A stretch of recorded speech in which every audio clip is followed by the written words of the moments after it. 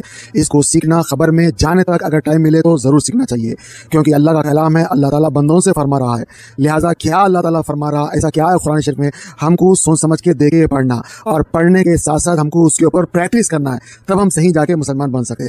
वरना हम खाली पीली के जो है खाली नाम के मुसलमान रहेंगे, और कुरान शरीफ में क्या लिखा हुआ है, अल्लाह हमसे क्या फरमा रहा, कभी हमको पता नहीं चलेगा। आप जब पढ़ेंगे, समझेंगे, तो आपको एक मज़ा आएगा। और एक अजीब बात यह है कि जो आदमी जितनी मोहब्बत से से पढ़ता है उसको अल्लाह ताला उतने खजाने खोल के दिखा देता है, उतना विजन उसको नसीब होता है। बहुत सारे लोग गरीब रहते हैं लेकिन जब कुरान शरीफ पढ़ते हैं तो अल्लाह ताला उन्हें अमीर कर देता है। बहुत सारे लोग परेशान होते हैं, कुरान शरीफ जब पढ़ते हैं तो अल्लाह उनकी परेशानियां दूर कर देता है। बहुत सारे लोगों का अजाब कुरान शरीफ पढ़ने की वजह से खत्म होता है। आप लोगों से गुजारिश की जाती है यहाँ पे जो दिखाए गए नंबर्स के ऊपर इनको कांटेक्ट करें, चाहे आप इंडिया में हो या पाकिस्तान में हो या सऊदी में हो या यूके में हो या यूएसए में हो या गल्फ में कहीं भी हो, किसी दुनिया के किसी भी खिते में हो। आप लोगों से गुजारिश की जाती है कि आप लोग भी अगर पढ़ाना चाह रहे हैं तो मुझे नंबर दे, मैं अपने चैनल के ऊपर फ्री ऑफ कॉस्ट प्रचार करता हूँ। दूसरी बात, अगर कोई पढ़ना चाहता है तो याद रखिए, अगर आप इंडिया के हैं तो इंडिया का नंबर है, पाकिस्तान के है तो पाकिस्तान का नंबर है, यूके के है तो यूके का नंबर है, गल्फ के है तो गल्फ का नंबर है। किसी से ही पढ़ ले, पर्देदार ख्वातीन भी पढ़ा रही है, मर्द हज़रात भी पढ़ा रहे हैं। आपको पढ़ना है, आप हो या मैं हो, ज़रूर पढ़ना चाहिए, वरना बहुत बड़ी गलती हो जाएगी। अल्हम्दुलिल्लाह रब्बिल आलमीन, सारी तारीफ अल्लाह के लिए, लेकिन अगर आप गलती पढ़ देंगे तो सारी तौर पर अल्लाह के लिए हो जाएगी। तो मेरे को माफ़ करे और मेरे लिए भी दुआ करे, अपने लिए भी दुआ करे। अल्लाह सबको हिदायत दे, आपस में मोहब्बत दे और कुरान शरीफ से इश्क दे, सिखा, समझा, पढ़ा और अमल करा। आमीन।